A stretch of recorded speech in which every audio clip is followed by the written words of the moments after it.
Hello everyone, আজকের লাঞ্চে ছিল বিশাল আইটেম, মানে বিশাল অনেক কিছু আইটেম ছিল। প্রথমেই তো খেয়ে নিয়েছিলাম এই পুঁই শাকটা। সরি যদি আমার শাকের নাম বলতে কোনো ভুল হয়ে যায়। আমার তো ডাঁটা খেতে খুব ভালো লাগে, তাই দারুণ এনজয় করে খেয়েছি। তারপরেই ছিল এই কুমড়োর শাকের তরকারিটা। এটাও দারুণ খেতে হয়েছিল। ডাঁটাগুলো একটু নরম হয়ে গেছিল, যার কারণে টেস্টটা আরো ভালো আসছিল। বিশাল সুস্বাদু লেগেছিল খেতে। তারপরে ছিল এই শুক্তোটা। বিশ্বাস করবে না, শুক্তোটা একদম যেরকম নেমন্তন্ন বাড়ির খাবার খাই, সেই নেমন্তন্ন বাড়ির মতন শুক্তো রান্না হয়েছিল। খুব সুন্দর। আর আমার তো শুক্তোর ঝোলটা যেটা হয় সেইটা দিয়ে বেশি করে মাখিয়ে খেতে জাস্ট একদম অসাধারণ লাগে।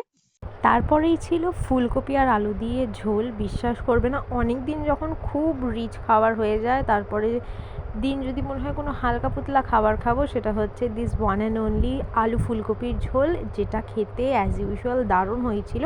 ফুলকপি is one of my favourite dish.